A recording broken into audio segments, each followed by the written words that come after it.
Hello friends, நீ பண்ணது ரொம்ப தப்பு. நீ கொஞ்சம் நிதானமாக ஆடியிருக்கணும். ரொம்ப அவசரப்பட்டுட்ட.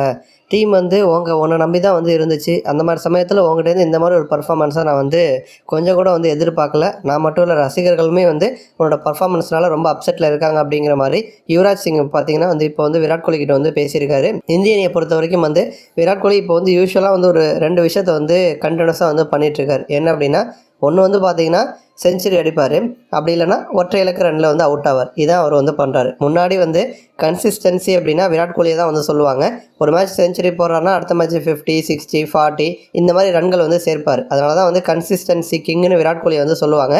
பட் இப்போ ஒன்று அவுட் ஆனால் 4, 5, 10, 9 இப்படி, இல்லைனா செஞ்சுரி, இந்த மாதிரி தான் ஆடிட்டுருக்காரு. அதுலேயும் 3வது டெஸ்ட் போட்டியில் விராட் கோலி ஆடின விதம் ரசிகர்களை ரொம்பவே அப்செட் ஆக்கியிருக்கு. நிறைய முன்னாள் வீரர்கள்லாம் பார்த்தீங்கன்னா விராட் கோலி இப்போ வெளிப்படையாகவே விமர்சனம் பண்ண ஆரம்பிச்சிட்டாங்க. அனில் கும்ப்ளேலாம் என்ன சொல்கிறார் அப்படின்னா, கடந்த ஒரு 5 வருஷமாகவே விராட் கோலி ஒரு வாக்கிங் விக்கெட்லேயே இருக்கார். அதாவது உள்ளே வருவார், உடனே அவுட் ஆகி வெளியில் போயிடுவார். இந்த மாதிரியே பண்ணிகிட்டு இருக்காரு. ரோஹித் சர்மா மேலே அவர்கிட்ட 1000 கேள்வி எழுப்புறவங்க ஏன் விராட் கோலியை எந்த ஒரு கேள்வியும் எழுப்ப மாட்டீங்க, அவர்கிட்ட ஏன் எதுவுமே கேட்க மாட்டீங்க அப்படிங்கிற மாதிரி அனில் கும்ப்ளே உட்பட பலரும் பார்த்தீங்கன்னா விராட் கோலியை விமர்சனம் பண்ணுறாங்க. அதுலேயும் எந்த ஆஸ்திரேலிய தொடரில் ஹெசல்வுட் கிட்ட அதிகமாக அவுட் ஆகிட்டு இருக்காரு. இது வரைக்கும் இன்டர்நேஷனல் போட்டியில் 11 முறை ஹெசல்வுட் விராட் கோலி ஆட்டமிழக்க செஞ்சிருக்காரு. டீம் சவுத்தியும் 11 முறை செஞ்சிருக்காரு. அப்போ சவுத்தி தான் முதல் இடத்துல இருந்தார்.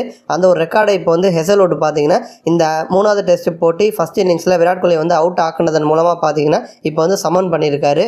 இதில் விராட் கோலி அவுட் ஆகிற விதத்தை பார்த்தீங்க அப்படின்னா, அவர் கவர் டிரைவ் அடிக்க ட்ரை பண்ணி தான் விராட் கோலி அவுட் ஆகுறாரு. இந்த ஒரு விஷயத்தில் விராட் கோலி கொஞ்சம் யோசிக்கணும் அப்படிங்கிற மாதிரி தான் பலரும் சொல்கிறாங்க. ஏன்னா 2021 நம்ம எடுத்துக்கிட்டோம் அப்படின்னா விராட் கோலி 50க்கும் மேற்பட்ட டைம் பார்த்தீங்க அப்படின்னா கவர் டிரைவ் அடிக்க ட்ரை பண்ணி தான் அவர் அவுட் ஆகிருக்காரு.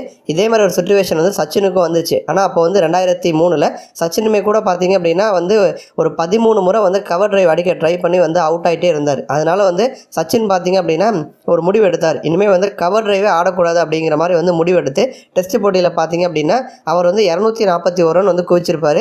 அவருடைய அந்த வாகன் வீல பார்த்தீங்கன்னா அதில் எந்த ஒரு கவர் டிரைவுமே இருக்காது. ஃபுல்லாகவே ஸ்ட்ரைட் டிரைவ் ஆடிருப்பார். லெக் சைடில் தான் ரன்கள் சேர்த்திருப்பார். அப்போ அந்த ஒரு டஃப் சுச்சுவேஷனில் சச்சின் இந்த முடிவை எடுத்தார்.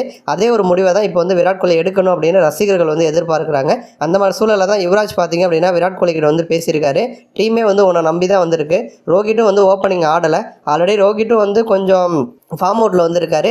அப்படி இருக்கிறப்ப நீ செஞ்சுரி போட்டு ஃபார்முக்கு வந்திருக்க. ஸோ அந்த ஃபார்மை நீ தான் தொடர்ந்து மெயின்டைன் பண்ணணும். ஆனால் நீ அதை மெயின்டைன் பண்ணாமல் நீ தொடர்ந்து சொதப்புறது இந்திய அணிக்கு பெரிய ஒரு பிரச்சனையாக வந்திருக்கு.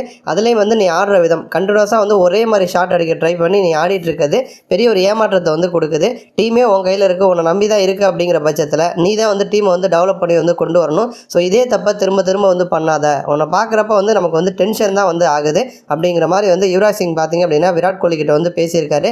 விராட் கோலியும் தன்னோட தப்பை திருத்திக்கிறேன் அப்படிங்கிற மாதிரி சொல்லியிருக்காரு. நன்றி.